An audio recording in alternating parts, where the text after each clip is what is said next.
আসসালামু আলাইকুম ওয়া রাহমাতুল্লাহি ওয়া বারাকাতুহু। আলহামদুলিল্লাহি রাব্বিল আলামিন ওয়াল আকিবাতু লিল মুত্তাকিন ওয়াস সালাতু ওয়াস সালামু আলা আশরাফিল আমবিয়াই ওয়াল মুরসালিন নবিয়িনা মুহাম্মদ ওয়া আলা আলিহি ওয়া সাহবিহি আজমাইন ওয়া মান তাবি'আহুম বিইহসানিন ইলা ইয়াউমিদ্দিন। আম্মা বা'দ, ফাআউযু বিল্লাহি মিনাশ শাইতানির রাজীম। বিসমিল্লাহির রহমানির রহিম। يا أيها الذين آمنوا هل أدلكم على تجارة تنجيكم من عذاب أليم تؤمنون بالله ورسوله وتجاهدون في سبيل الله بأموالكم وأنفسكم ذلكم خير لكم إن كنتم تعلمون।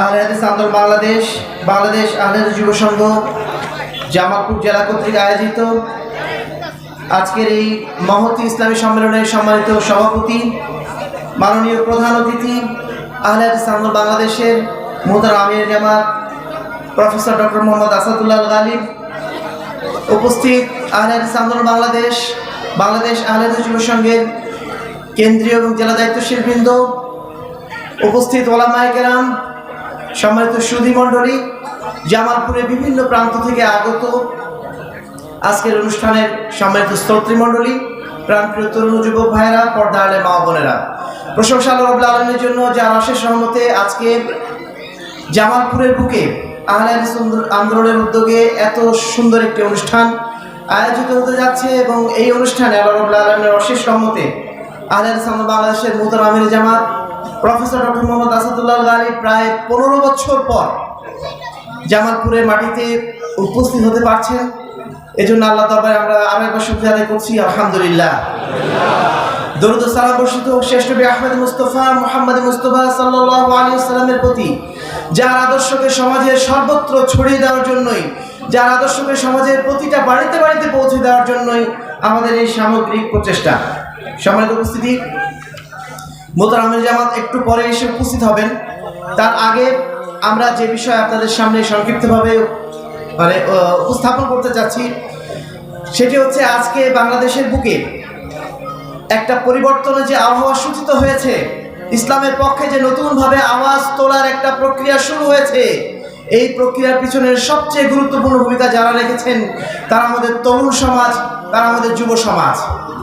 এই তরুণ সমাজ, যুব সমাজ যে আশার আলো আমাদের মনে জ্বালিয়ে দিয়েছেন, এই সমাজের বুকে পবিত্র কোরআন ও সহিহ হাদিসের আলো ছড়ানোর জন্য যে গুরুত্বপূর্ণ ভূমিকা রাখার জন্য তাদের মধ্যে যে একটা প্রস্তুতি আমরা লক্ষ্য করছি, এই প্রস্তুতি আমাদের আগামীর দিনে এই বাংলাদেশের ইসলামের পক্ষে একটা সুন্দর ভবিষ্যতের ইঙ্গিত দিচ্ছে। আমরা সেই সুন্দর ভবিষ্যতের প্রেক্ষাপটকে মাথায় রেখে আমাদের যুবক ভাইদের উদ্দেশ্যে কয়েকটি কথা বলতে চাইব।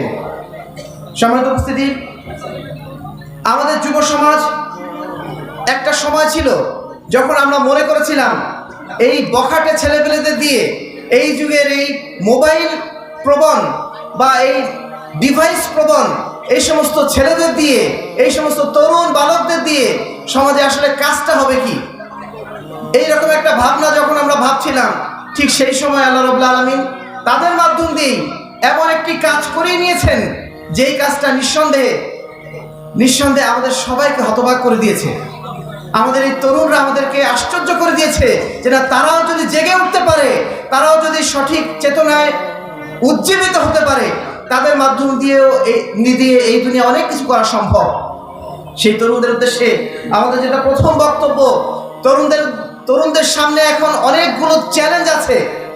এই চ্যালেঞ্জগুলো যদি আমরা সঠিকভাবে মোকাবেলা করতে পারি, তাহলে ইনশাআল্লাহ এই বাংলাদেশ হবে আগামীর ইসলামের বাংলাদেশ ইনশাআল্লাহ। এজন্য যুবক ভাইদেরকে কয়েকটি চ্যালেঞ্জ নেওয়ার জন্য প্রস্তুতি গ্রহণ করতে হবে। প্রথম যেটা চ্যালেঞ্জ, সেই চ্যালেঞ্জ হচ্ছে আমাদের আধুনিকতা প্রগতির চ্যালেঞ্জ। এই চ্যালেঞ্জ মোকাবেলা করতে যে আমাদের অধিকাংশ যুবক তারা অনেক সময় ভুল পথে চলে যাচ্ছে বা ভুল পথে চলে যাবে। এজন্য এই বিষয়ে সতর্ক করা প্রয়োজন। আজকের দুনিয়া বস্তুবাদের দুনিয়া, সবাই খালি দুনিয়া চায়, দুনিয়ায় কতটুকু পাওয়া যায় সেটাই তাদের মূল আগ্রহের বিষয়। বাড়ি করব, গাড়ি করব, এটাই হচ্ছে আমাদের সমাজের একটা সাধারণ চাহিদা। একজন মুসলিম হিসাবে আমাদের চাহিদার জায়গাটা যখন হওয়ার কথা ছিল শুধু আখেরাত কেন্দ্রিক, তখন আমাদের চিন্তা চেতনাগুলো হয়ে গেছে দুনিয়া কেন্দ্রিক। এজন্য দুনিয়াকে নিয়ে যত বেশি আমাদের প্রস্তুতি, দুনিয়াকে নিয়ে যত আমাদের বেশি ব্যস্ততা, সেই প্রস্তুতি সেই ব্যস্ততা আমাদের আখেরাতকে নিয়ে হচ্ছে না। আমাদের যুবক ভাইদের প্রতি আমাদের অনুরোধ থাকবে, এই দুনিয়া, বর্তমানে যে দুনিয়া চাকচিক্যের দুনিয়া আমরা দেখছি, ডিভাইস সর্বস্ব যে দুনিয়া আমরা দেখছি, এই দুনিয়ার মূল উদ্দেশ্য হচ্ছে আখেরাত থেকে মানুষকে ভুলিয়ে দেওয়া। মানুষ যেন আখেরাতকে নিয়ে চিন্তা না করে, সে যেন দুনিয়া নিয়েই ডুবে থাকে। এই যে মোবাইল গেমস, এই যে টেলিভিশন, এই যে কম্পিউটার, এই যে ডিভাইস চারিদিকে, এইগুলো আপনাকে একটা মুহূর্ত অন্যদিকে তাকানোর সুযোগ দেয় না। প্রতিটা মুহূর্তে আপনার শুধু চিন্তা কিভাবে দুনিয়া নিয়ে আপনি ব্যস্ত থাকবেন। আর এই কারণে আজকের যুব সমাজের যে অবস্থা, অধিকাংশ যুবক তারা দেখা যাচ্ছে সারা রাত ধরে মোবাইল নিয়ে ব্যস্ত, আবার দিনের বেলা ঘুমাচ্ছে। এই যে একটা অসুস্থ অবস্থা, এই অবস্থা তৈরি করেছে আমাদের আজকের দুনিয়ার এই বস্তুবাদ। এই বস্তুবাদী চাহিদা থেকে আমাদের যুবকদেরকে প্রথম নিজেদেরকে বিচ্ছিন্ন করতে হবে। যদি আমরা প্রকৃত অর্থে সুখ চাই, প্রকৃত অর্থে আমরা দুনিয়া এবং আখেরাতে কল্যাণ চাই, তাহলে আমাদের সমস্ত কর্মের লক্ষ্য হতে হবে আখেরাত কেন্দ্রিক। আল্লাহ রাব্বুল আলামিন আমাদের জন্য এই দুনিয়া রেখেছেন শুধুমাত্র পরীক্ষার জন্য। পরীক্ষার কেন্দ্র হিসাবে আমরা এখানে যতটুকু করা প্রয়োজন ঠিক ততটুকুই করব। এর বাইরে আমাদের সমস্ত লক্ষ্য হবে আখেরাত কেন্দ্রিক। আখেরাতে আমি কিভাবে ভালো করতে পারবো, আখেরাতে কিভাবে আমি আল্লাহ রাব্বুল আলামিনের কাছে বেশি ভালো থাকতে পারবো, কিভাবে আমি জাহান্নামের আগুন থেকে নিজেকে মুক্ত রাখতে পারবো, এটাই হচ্ছে আমাদের প্রথম চাহিদা হওয়া প্রয়োজন। যুবক ভাইদের উদ্দেশ্যে দ্বিতীয় যেটা বক্তব্য, আজকের যে সভ্যতা, এই সভ্যতা আমাদেরকে হালাল হারামের জ্ঞান উঠিয়ে দিয়েছে, আমাদের মধ্যে নগ্নতা এবং অশ্লীলতা ছড়িয়ে দিয়েছে। আর এই কারণেই আমাদের অধিকাংশ যুবক তারা আজকে দেখা যাচ্ছে নানা ধরনের অপসংস্কৃতির মধ্যে জড়িত রয়েছে। যত বেশি আমরা শিক্ষিত হচ্ছি তত বেশি আমরা যেন অশ্লীল হয়ে যাচ্ছি, যত বেশি শিক্ষিত হচ্ছি তত বেশি যেন আমরা অন্যায়ের পথে ধাবিত হচ্ছি। আর এই কারণে আমরা দেখছি, আমরা যত বেশি শিক্ষিত এখন হচ্ছি, যত দুনিয়া শিক্ষিত হচ্ছে, বাংলাদেশের দুর্নীতি আরো বেশি বাড়ছে। 10 বছর আগে, 20 বছর আগে বাংলাদেশে যে দুর্নীতি ছিল, আজকের সময়ে দুর্নীতি কি কমেছে না বেড়েছে? অথচ আমরা কিন্তু আরো বেশি শিক্ষিত হয়েছি। 20 বছর আগে হয়তো গ্রামে গ্রামে এত মাস্টার্স পাস ছেলে পাওয়া যেত না, কিন্তু এখন বাড়িতে বাড়িতে মাস্টার্স পাস ছেলে। কিন্তু আমাদের মধ্যে এখনো পর্যন্ত যেটা দেখছি আমরা, দুর্নীতি আর বাড়ছে, দুর্নীতি কিন্তু কমছে না। তার মানে কি, শিক্ষিত যত হচ্ছি সেই শিক্ষা আমাদের মৌলিক শিক্ষা শিক্ষিত করছে না বলে আমরা অন্যায়ের পথে প্ররোচিত হচ্ছি। বিশ্ববিদ্যালয়গুলোতে যেয়ে দেখেন সেখানে সহশিক্ষার কারণে ছেলে মেয়েদের মধ্যে যে অবস্থা, সেই অবস্থা হয়তো বাড়িতে স্বামী স্ত্রীরাও এই অবস্থায় থাকে না, যে অবস্থায় এখন আমরা দেখি বিশ্ববিদ্যালয় কলেজগুলোতে আমাদের অবিবাহিত যারা আছে তারা পর্যন্ত এই ধরনের অন্যায় কাজের সাথে, অশ্লীল কাজের সাথে জড়িত। সমাজ যত শিক্ষিত হচ্ছে তত বেশি কিন্তু এই ধরনের কাজ তাদের মধ্যে আমরা লক্ষ্য করছি। সমাজের উপস্থিতি, আমি তরুণ ভাইদের প্রতি বলবো যে আপনাদের এখন সময় এসেছে জেগে ওঠার। এই সমস্ত অন্যায় অশ্লীলতা থেকে নিজেদের মুক্ত করুন, নিজেদেরকে পবিত্র করুন, নিজেদের চরিত্রকে পবিত্র করুন। চরিত্র যদি একবার নষ্ট হয়ে যায়, সেই চরিত্র কখনো আর ফেরানো যায় না। এজন্য আপনারা এখন থেকে সাবধানতা অবলম্বন করুন। আগামীর বাংলাদেশ যদি ইসলামের বাংলাদেশ দেখতে চান, নিজের চরিত্রকে অবশ্যই আপনাকে নিষ্কলুষ করতে হবে, নিজের চরিত্রকে পবিত্র করতে হবে, যে কোনো মূল্যে করতে হবে। শয়তানের যে কোনো প্ররোচনা থেকে নিজেকে সবসময় মুক্ত রাখতে হবে। সমাজের উপস্থিতি, বর্তমান যে আধুনিক সভ্যতা, এই সভ্যতার আরেকটা দিক হচ্ছে, এই সভ্যতা সবসময় আমাদেরকে ধোঁকার মধ্যে রাখে, মিথ্যার মধ্যে রাখে। আজকে যে গণতন্ত্রের কথা আমরা বারবার বলছি, এই অন্তর্বর্তীকালীন সরকারের সময় আমাদের বিভিন্ন রাজনৈতিক দলগুলো বারবার বলছেন দেশে গণতন্ত্র আনা প্রয়োজন। আসলে গণতন্ত্রটা কি জিনিস আমরা এটা অধিকাংশ মানুষ জানিই না। গণতন্ত্র মানে তারা মনে করছেন শুধু নির্বাচন দেওয়া, জনগণের শাসন, কিচ্ছু না। গণতন্ত্র যে জিনিসটা, এটা একটা ধাপ্পাবাজি। 5 বছর পর পর আপনার কাছ থেকে 1 মিনিটের একটা ভোট নিয়ে যে কোনো ব্যক্তি, তিনি যত বড় দুর্নীতিবাজ হন না কেন, তিনি ক্ষমতায় উঠে যাচ্ছেন, তিনি নিজের ইচ্ছা মতো নিজের আখের গুছাচ্ছেন, আর আপনাকে বোঝাচ্ছেন যে আমি জনগণের পক্ষ থেকে নির্বাচিত। জনগণের পক্ষ থেকে নির্বাচিত তিনি কিভাবে হলেন?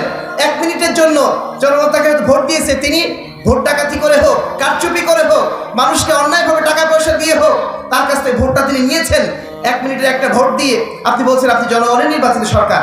সম্মানিত উপস্থিতি, আজকে যে গণতন্ত্র, এই গণতন্ত্র কখনোই দেশে শান্তি এবং সুশাসন নিয়ে আসতে পারে না। আমরা সব সময় বলেছি একজন মুসলিম হিসাবে আমাদের জীবন বিধান কখনো গণতন্ত্র হতে পারে না।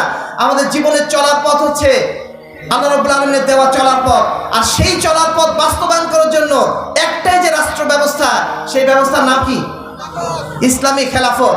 আমরা এখানে যারা উপস্থিত রয়েছি, জামালপুরে বিভিন্ন প্রান্ত থেকে এসেছি, আমরা সমস্যার একবার বলে উঠতে চাই যে বাংলাদেশে আমরা কোন ধরনের শাসন ব্যবস্থা চাই, গণতন্ত্র নাকি ইসলামী খেলাফত? এই আওয়াজটা সারা দেশের প্রত্যেকটা কোনায় কোনায় যেদিন উঠবে, ইনশাআল্লাহ সেই দিনে দেশে ইসলামী শাসন ব্যবস্থা চালু হয়ে যাবে। কিন্তু তার আগ পর্যন্ত দয়া করে যারা ইসলামী দলে রয়েছেন, যারা ইসলামী দলের না, আপনি বিএনপি করেন, আপনি আওয়ামী লীগ করেন, দুনিয়ার জামাত করেন, যেই দলই করেন না কেন, আপনি দয়া করে গণতন্ত্রের নাম মুখে নিয়ে আসবেন না। আপনি বলুন আমরা দেশে ইসলামী শাসনতন্ত্র চাই, আমরা মুসলিম হিসাবে এদেশে আমরা ইসলামী শাসন ব্যবস্থা চাই। এই কথা অন্তত আপনার মুখ থেকে উচ্চারিত হোক, এটাই আমরা কামনা করছি। আপনি কেন গণতন্ত্রের কথা বলবেন? এই গণতন্ত্রের বাক্য বলতে পারে পশ্চিমারা, বলতে পারে খ্রিস্টানরা, বলতে পারে নাসারারা। আপনি একজন মুসলিম, আপনার নাম মুখে শুধুমাত্র শোভা পায় কালিমা লা ইলাহা ইল্লাল্লাহ। আপনি তো আল্লাহর কথা বলবেন, আপনি তো আল্লাহর বিধানের কথা বলবেন, কেন গণতন্ত্রের কথা আপনার মুখে আসে? সম্মানিত উপস্থিতি, আমাদের যুবক ভাইদের সচেতন হতে হবে। চারিদিকে শুধু ধোঁকা দেখে যেন তারা প্রতারিত না হন। গণতন্ত্র কোনো অবস্থাতেই মুসলমানদের মধ্যে শান্তি আনতে পারে না। ইসলামী শাসন ব্যবস্থা কেমন? ইসলামী শাসন ব্যবস্থায় একটা নির্বাচন কমিটি থাকবে। সেই নির্বাচন কমিটি একজন শাসক নির্বাচন করবেন, যিনি প্রকৃত অর্থে যোগ্য হবেন, তাকওয়াবান হবেন, আল্লাহভীরু হবেন। তাকে তিনি নির্বাচন করে, তারা এই 6 জনের গ্রুপ হোক বা 10 জনের একটা গ্রুপ হোক, তারা নির্বাচন করে তাকে ক্ষমতায় নিয়ে আসবেন। তারপরে তিনি যতদিন ইসলাম অনুযায়ী দেশ চালান ততদিন তিনি টিকে থাকবেন। তিনি কোনো দল এবং মতের প্রতিনিধি হবেন না, তিনি হবেন সারা দেশের জনগণের প্রতিনিধি। নির্দিষ্ট কোনো দলের যদি প্রতিনিধি তিনি হন, তিনি শুধু দলের জন্যই তো কাজ করবেন, তিনি কি সারা দেশের জন্য কাজ করবেন? খুব স্বাভাবিক বিষয়। ইসলামী শাসন এই জন্য দল এবং প্রার্থীবিহীন শাসন। এখানে কোনো দল থাকবে না, এখানে কোনো প্রার্থী থাকবে না, এখানে থাকবে শুধুমাত্র একজন যোগ্য মানুষ। যে যোগ্য মানুষ যতদিন ইসলাম অনুযায়ী দেশ চালাবেন ততদিন তিনি দেশ চালাবেন। আর যখনই তিনি ইসলাম বিরোধী কার্যকলাপ লিপ্ত হবেন, কুফরিতে লিপ্ত হবেন, তখনই তার অপসারণ করে দেওয়া হবে। সম্মানিত উপস্থিতি, আমরা আপনাদেরকে যদি দীর্ঘ সময় পেতাম বা পাই, তাহলে হয়তো ইসলামী খেলাফতের গুরুত্বটা, ইসলামী খেলাফতের সৌন্দর্য আপনাদের বোঝানোর সুযোগ হতো, কিন্তু সেদিকে আমি যাচ্ছি না। এটুকু আপনাদের শুধু আমরা অন্তরে দিয়ে রাখতে চাচ্ছি, আপনাদের অন্তর থেকে যেন এই স্বীকৃতি আসে যে আমরা ইসলামী শাসন ব্যবস্থা চাই। যদিও 2013 সালে আমরা না, আপনার আমেরিকানরা এসে একটা সার্ভে করেছিল।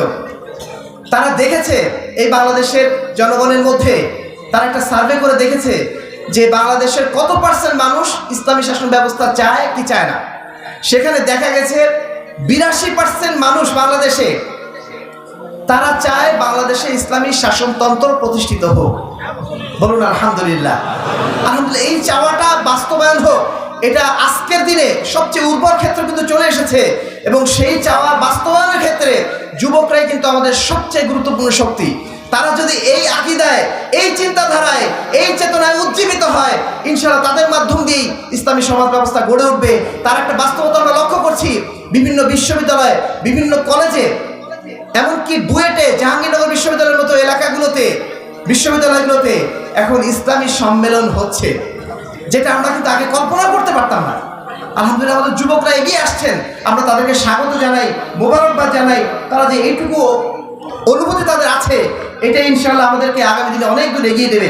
সম্মানিত উপস্থিতি, গণতন্ত্রের যে শাসন ব্যবস্থা, বর্তমান যে শাসন ব্যবস্থা, বর্তমান যে সভ্যতা আমাদের শেখায় যে বাক স্বাধীনতা দিতে হবে। বাক স্বাধীনতার পক্ষে আমরা, কিন্তু এই বাক স্বাধীনতার একটা লিমিট আছে না? তারা বলছেন বাক স্বাধীনতার কোনো লিমিট নেই, কিন্তু মজার বিষয় হচ্ছে তারাই কিন্তু মানুষের বাক স্বাধীনতা কিভাবে হরণ করছে দেখেন। যারা ফেসবুক চালান তারা জানেন, ইহুদিদের বিরুদ্ধে যদি একটা কথা আপনি লেখেন, সঙ্গে সঙ্গে আপনার ফেসবুক অ্যাকাউন্ট বন্ধ করে দেবে। হিন্দুদের বিরুদ্ধে একটা কথা লেখেন, আপনার ফেসবুক অ্যাকাউন্ট বন্ধ করে দেবে।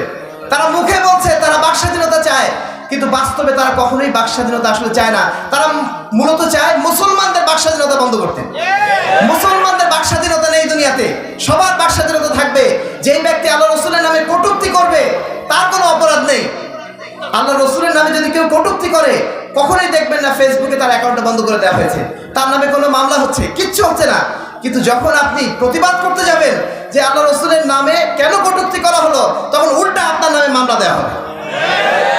এই হচ্ছে বাংলাদেশের বা সারা বিশ্বের এখন বাক স্বাধীনতা। আমেরিকা এখন বলে তারা নাকি মানবাধিকার সারা বিশ্বে চালাবে, মানবাধিকার প্রতিষ্ঠিত করবে। আমেরিকা কি মানবাধিকার প্রতিষ্ঠিত করছে? তারা কুকুরের জন্য যে মায়া কান্না করে, একটা কুকুর যদি মারা যায় তার জন্য তারা মায়া কান্না করবে। কিন্তু ফিলিস্তিনে আজকে প্রায় ৪৫,০০০ মানুষ মারা গেল, ৪৫,০০০ মুসলমানের রক্তপাত হলো, তারা সেখানে চুপ করে বসে আছে। শুধু চুপ করেই বসে না, যারা এই হামলা চালাচ্ছে ইসরায়েলিরা, সেই ইসরায়েলিদেরকে তারা উল্টা অস্ত্র দিয়ে সহযোগিতা করছে। এই ইসরায়েল শুধুমাত্র গাজায় না, তারা হামলা চালিয়েছিল লেবাননে, আর এখন বর্তমানে ইসরায়েলে তারা হামলা চালালো একই দিনে বা 2 দিনের মধ্যে 500 জায়গায় তারা হামলা চালালো সিরিয়াতে। পৃথিবীর কেউ একটা টু শব্দ করলো না, অথচ তারাই বলে মানবাধিকারের কথা, তারাই বলে যে মানুষের অধিকার রক্ষা করতে হবে। যদি সৌদি আরবে বা বাংলাদেশে একজন হিন্দু মারা যায়, সারা বিশ্বের টনক নড়ে যায়। ওই যে কিছুদিন আগে মানে হিন্দুদের নিয়ে, ইসকনকে নিয়ে যখন বাংলাদেশে একটু রব উঠলো, তখন ইন্ডিয়া বলে উঠলো বাংলাদেশে নাকি মানবাধিকার হরণ করা হচ্ছে হিন্দুদের। অথচ ঠিক একই সময়ে যখন একজন মুসলমান আইনজীবীকে হত্যা করা হলো প্রকাশ্য দিবালোকে আদালতের মধ্যে, হিন্দুদের সেই ইসকন গোষ্ঠী তারা যখন আমাদের এই ভাইকে হত্যা করলো, সেই সময় কারোর কোনো আওয়াজ আমরা শুনলাম না। বাংলাদেশের মানুষ প্রকৃত অর্থে তারা যে মানবাধিকারের পক্ষে আছে, সেই দিন তারা প্রমাণ করেছিল। যদি তারা মানবাধিকারের পক্ষে না থাকতো, মুসলমানরা যদি সভ্য না হতো, তাহলে সেই দিন বাংলাদেশে একটা মন্দিরও আটকে থাকতো না, সবগুলো নষ্ট হয়ে যেত, সবগুলো ভেঙে ফেলা হতো। কিন্তু আলহামদুলিল্লাহ বাংলাদেশের মানুষ তারা সহনশীল, তারা উদার, তারা কখনো চায় না অন্যের উপরে অন্যায়ভাবে আক্রমণ চালাতে। আর এই কারণেই এত বড় ঘটনা ঘটার পরেও বাংলাদেশে এখনো পর্যন্ত আমরা সাম্প্রদায়িক সম্প্রীতির কথা বলতে পারছি। সম্মানিত উপস্থিতি, তাহলে যেটা বলছিলাম যে গণতন্ত্রের মধ্যে যে বাক স্বাধীনতার কথা বলা হয়, যে মানবাধিকারের কথা বলা হয়, এটা সম্পূর্ণ একটা ধাপ্পাবাজি। মূলত এটা ইসলামের বিরুদ্ধে অবস্থান নেওয়ার জন্য যা যা করণীয় সেটা করার জন্য একটা ডিভাইস মাত্র। আর এই কারণে দেখছেন আপনারা বাংলাদেশের শিক্ষা ব্যবস্থার মধ্যে সমকামিতার মতো একটা নোংরা জিনিস ঢোকানোর চেষ্টা চালানো হচ্ছে। অথচ এই দেশের মুসলমানরা 99% মুসলমান যদি 5 ওয়াক্ত সালাত আদায় নাও করে, নিঃসন্দেহে সমকামিতার মতো নিকৃষ্ট কাজকে কেউ সমর্থন করে না। কিন্তু জনগণের শাসনের নাম করে, গণতন্ত্রের নাম করে, মানবাধিকারের নাম করে এদেশের 99% জনগণের আকীদা মানহাজকে পদদলিত করে, তাদেরকে আহত করে তাদের বইপত্রে ঢুকানো হচ্ছে সমকামিতা। এরই নাম হচ্ছে এই ধাপ্পাবাজির গণতন্ত্র, এই ধাপ্পাবাজির মানবাধিকার। সম্মানিত উপস্থিতি, আমাদের যুবকদের এটা বুঝতে হবে, আমাদের যুবকদেরকে এটা অনুধাবন করতে হবে। তারা যেন পশ্চিমাদের কিছু হলেই সেটাকে যেন সাদরে গ্রহণ না করে নেয়। পশ্চিমাদের যে সভ্যতা, এই সভ্যতার সাথে কোনো অবস্থাতেই সততা, মানবাধিকারের বা আপনার বাক স্বাধীনতার কোনো সম্পর্ক নেই। সম্পর্ক আছে এইটুকুই, শুধুমাত্র তারা ইসলামের বিরুদ্ধে যতটুকু করা যায় ওইটুকু বিষয়ে তাদের অধিকার আছে, বাকি অন্য কিছু তাদের অধিকার যেটা বলে সেটা পুরোটাই ধাপ্পাবাজি। সম্মানিত উপস্থিতি, এবারে আমরা আসি প্রথম চ্যালেঞ্জ যেটা বলেছিলাম, আধুনিক দুনিয়ার চ্যালেঞ্জ। এইবার যে মৌলিক চ্যালেঞ্জ আমাদের মধ্যে সেটা হচ্ছে আমাদের ধর্মীয় চ্যালেঞ্জ। আমাদের যুবক ভাইরা এখানে যারা আছেন আলহামদুলিল্লাহ আমরা বিশ্বাস করি সবাই আকীদা মানহাজের দিক দিয়ে আলহামদুলিল্লাহ তারা সলিড আছেন, তারা বোঝেন আকীদার জিনিসগুলো, মানহাজের জিনিসগুলো তারা বোঝেন। কিন্তু এই দেশের 99% মানুষ এখনো পর্যন্ত বোঝে না আকীদার গুরুত্ব, এখনো তারা বোঝে না মানহাজের গুরুত্ব। আর এই কারণেই এখনো পর্যন্ত 2,98,000 পীরের মাজার বাংলাদেশে টিকে আছে। মানুষ যদি সভ্য হতো, এদেশের মানুষ যদি ধর্মীয় সৎভাবে সচেতন হতো, তারা যদি বুঝতো যে পবিত্র কোরআন এবং সহিহ হাদিসে হচ্ছে আমাদের একমাত্র মূল মন্ত্র, কোরআন এবং হাদিস অনুযায়ী যা আপনার অনুমোদিত ততটুকুই অনুমোদনযোগ্য, বাকি সবটুকু বাতিল। এই সচেতনতা যদি থাকতো, বাংলাদেশের বুকে একটা মাজারের অস্তিত্ব থাকতো না। কারণ মাজারে যারা শুয়ে আছেন তারা কি বেঁচে আছেন না মারা গেছেন? তাদের কি কিছু দেওয়ার ক্ষমতা আছে? তাহলে আমি আপনি সেখানে যে সিজদা দিচ্ছি, তাদের কাছে সিন্নি ঢালছি, কি উদ্দেশ্যে? কিছু পাওয়ার উদ্দেশ্যে তো না। মৃত মানুষ, তার কি কিছু দেওয়ার সুযোগ আছে? আমি একজন মুসলিম, আমি লা ইলাহা ইল্লাল্লাহ বলেছি, আমি আল্লাহর কাছে আত্মসমর্পণকে করেছি, আমি চাইবো তো শুধু আল্লাহর কাছে, ইয়াকা না'বুদু ওয়া ইয়াকা নাস্তাঈন, আমরা একমাত্র তারই দাসত্ব করি, তোমারই দাসত্ব করি, একমাত্র তোমার কাছেই সাহায্য চাই। এই ঘোষণা যখন আমি দিয়েছি একজন মুসলমান হিসাবে, আমার মাথা তো উন্নত মাথা, সেই মাথা কিভাবে একটা কবরের সামনে নত হয়? এখনো হচ্ছে কারণ আমরা এখনো এই বিষয়গুলো জানি না, বুঝি না, না বোঝার কারণে এখনো পর্যন্ত এই মাজারগুলো টিকে আছে। এই জায়গাগুলোতে এখনো অন্যায় অশ্লীল কাজগুলো রেগুলার হয়ে যাচ্ছে। সম্মানিত উপস্থিতি, আজকে যে শিরক বেদাত এই শব্দটা আমরা আহলে হাদিস সমাজ বাদ দিয়ে বাকি সমাজে প্রায় এগুলো চলেই না। আহলে হাদিসরা আলহামদুলিল্লাহ তারা শিরক নিয়ে চর্চা করে, শিরক বিষয়ে তারা কথা বলে, বেদাত বিষয়ে কথা বলে, কিন্তু অন্যান্য সমাজে, মাযহাবী সমাজে আপনারা দেখবেন না, যত বড় আলেম হন না কেন শিরক নিয়ে কোনো কথা বলে না। তারা বেদাত নিয়ে অত কিছু বলতে চান না। বলেন কি, এসব বলে নাকি ফিতনা হবে। ফিতনার তো ডুবেই আছেন, ফিতনার মধ্যেই তো আপনি পড়ে আছেন। ফিতনা থেকে মানুষকে বের করার জন্যই তো আপনাকে বলতে হবে শিরক বেদাতের কথা। মানুষ তো এত পাগল না, মানুষ তো কেউ জাহান্নামে আসলে যেতে চায় না, তাই না? মানুষ কেউ জাহান্নামে যেতে চায়? পৃথিবীতে সবচেয়ে বড় দুটো অপরাধ হচ্ছে শিরক এবং বেদাত। এই দুটো অপরাধ যদি আমরা করে মারা যাই, আল্লাহ রাব্বুল আলামিন আমাদেরকে জান্নাতে নেবেন নাকি জাহান্নামে নিয়ে যাবেন? এগুলো জাহান্নামের কাজ, এটা স্পষ্ট। মানুষ যখন জানবে তখন কি কেউ শিরক বেদাত করবে? কিন্তু আমাদের আলেম সমাজ এগুলো লালন করে রেখেছেন। এগুলো ফিতনার ভয় না বলে বলে এই সমাজ থেকে এখনো পর্যন্ত তারা শিরক বেদাত উচ্ছেদ তো করতে পারেননি, বরং শিরক বেদাত এখন লালন করা হয়। তাওহীদকে শিরক, শিরককে তাওহীদ, সুন্নাতকে বেদাত, বেদাতকে সুন্নাত বানিয়ে সমস্ত শিরক এবং বেদাতের চর্চা এখনো পর্যন্ত জারি রাখা হয়েছে। আমি উপস্থিত যুবক ভাইদের বিশেষ করে অনুরোধ করব, এটা আমাদের জন্য একটা গুরুত্বপূর্ণ চ্যালেঞ্জ। আধুনিক চ্যালেঞ্জগুলো তো আছেই, এর সাথে আমাদের একটা বড় চ্যালেঞ্জ হচ্ছে এই দেশের মানুষকে জানিয়ে দেওয়া শিরক বেদাত হচ্ছে পৃথিবীর সবচেয়ে বড় অপরাধ।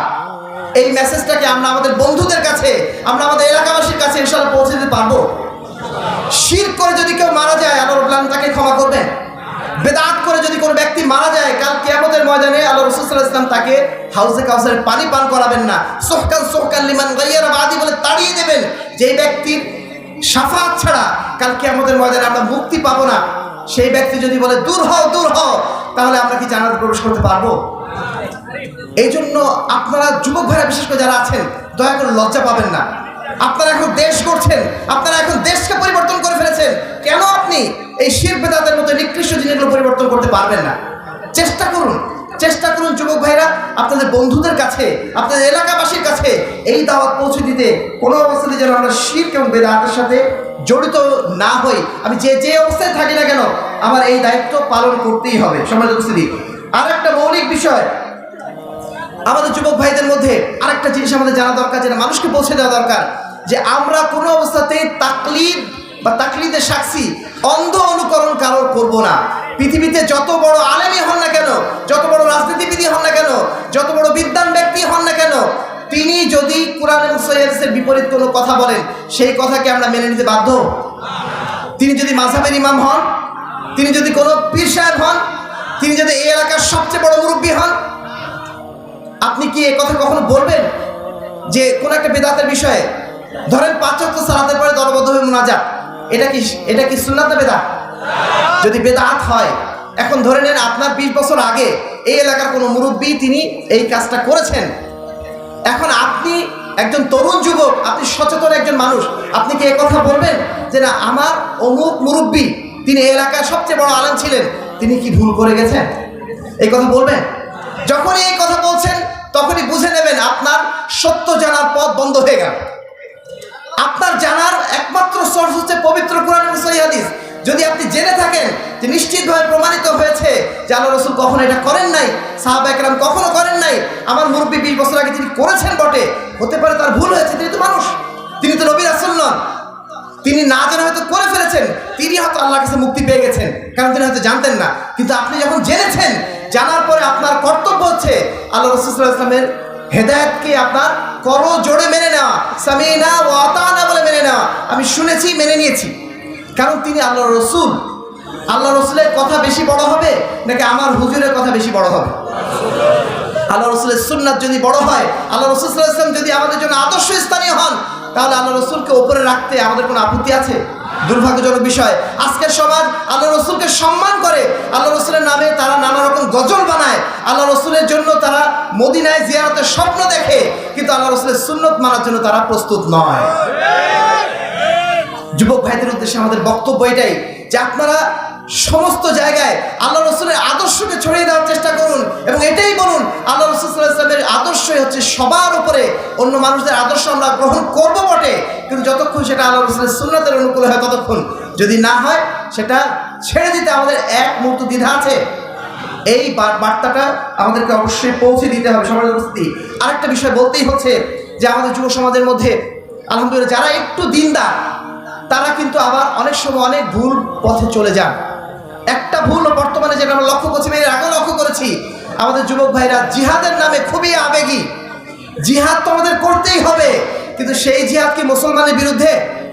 বাংলাদেশ সরকার যদি অন্যায় করে থাকে, তারা যদি জুলুম করে থাকে, তারা যদি ফাসিকি কাজ করে থাকে, নিঃসন্দেহে তার বিরুদ্ধে আমরা প্রতিবাদ করি, কিন্তু তার বিরুদ্ধে জিহাদ ঘোষণা করার সুযোগ আমাদের আছে।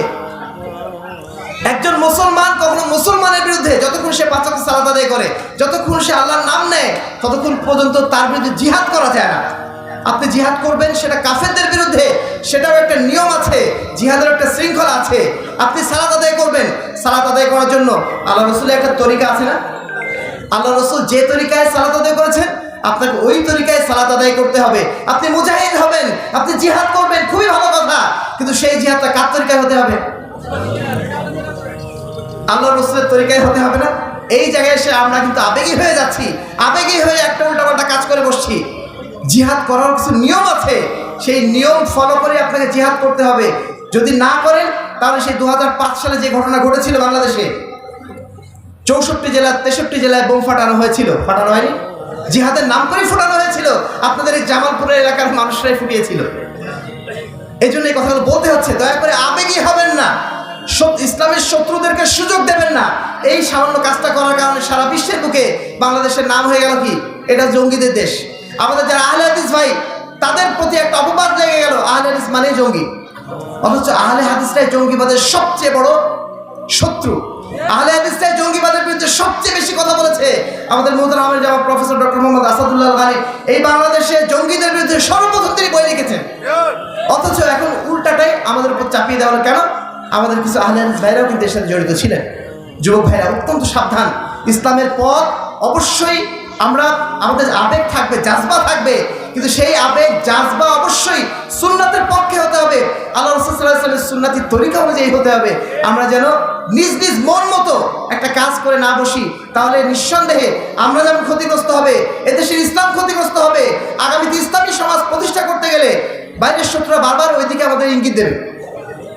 ডক্টর ইউনূসকে গতকালকে আমরা দেখলাম যে বিদেশি বার্তা সংস্থা তারা জিজ্ঞাসা করছে যে বাংলাদেশে কি ইসলামী জঙ্গিবাদ, ইসলামী চরমপন্থা আবার মাথা চাড়া দেবে? তো তিনি আলহামদুলিল্লাহ আল্লাহ রাব্বুল আলামিন তাকে এই অন্তত পক্ষে বলার সুযোগ দিয়েছেন। তিনি বলেছেন যে না, বাংলাদেশে ইসলামী চরমপন্থার কোনো সুযোগ নেই ইনশাআল্লাহ। কারণ আমাদের যুবক ভাইরা এখন বা আমাদের তরুণরা এখন সচেতন, তারা আগের মতো পাগল না যে আপনার পশ্চিমারা করে একটা ফাঁদ পেতে রাখবে, সেই ফাঁদে পতঙ্গের মতো লাফ দেবে, ওই পরিবেশ এখন নাই। এখন যুব সমাজ অনেকটা সচেতন। আমরা কি তার কথার উপরে বিশ্বাস রাখতে পারি? আমাদের যুবক ভাইরা আমরা কি আবেগে উল্টাপাল্টা কাজ করে ফেলবে না তো? খুব সাবধান, প্রত্যেকটা ধাপ ফেলবেন চিন্তা করে, প্রত্যেকটা ধাপ ফেলবেন জেনে শুনে। আল্লাহ রাসূল সাল্লাল্লাহু আলাইহি ওয়াসাল্লাম করেছেন কিনা, কিভাবে করেছেন সেটা জেনে, আলেম ওলামাদের কাছ থেকে জেনে আপনি প্রত্যেকটা পা আগাবেন। কোনো অবস্থাতেই যেন নিজে নিজে আবেগে কোনো সিদ্ধান্ত আমরা না নিয়ে ফেলি। সমাজে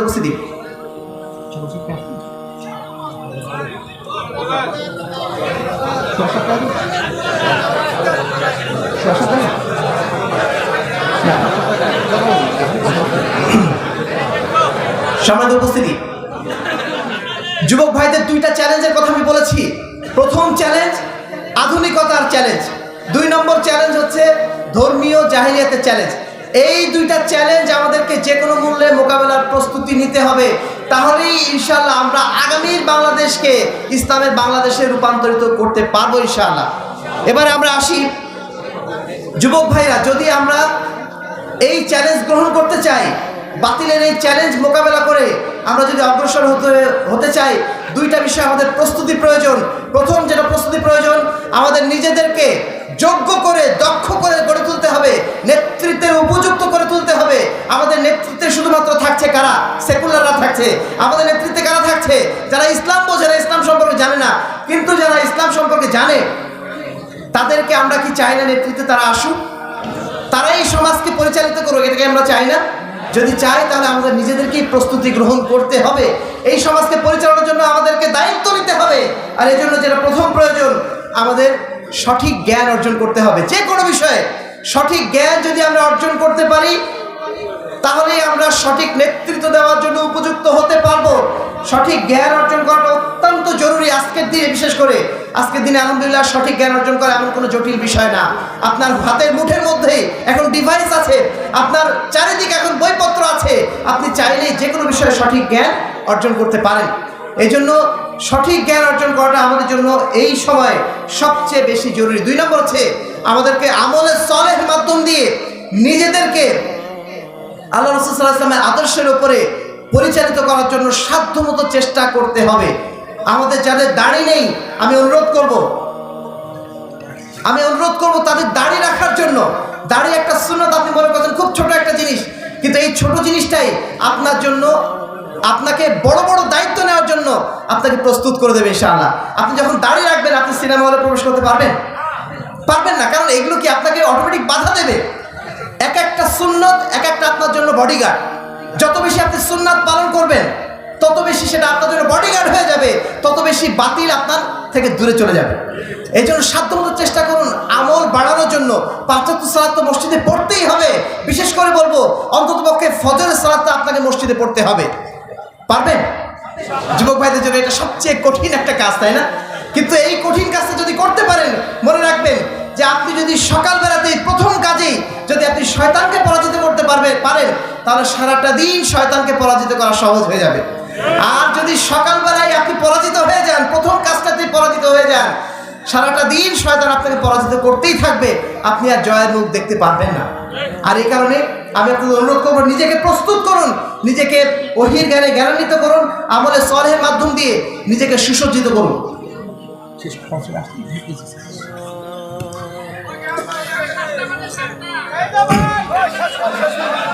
2 নম্বর যে বিষয়টি, সেটি হচ্ছে আমাদেরকে ব্যক্তি সংস্কারের পাশাপাশি আমাদেরকে সমাজ সংস্কার করতে হবে।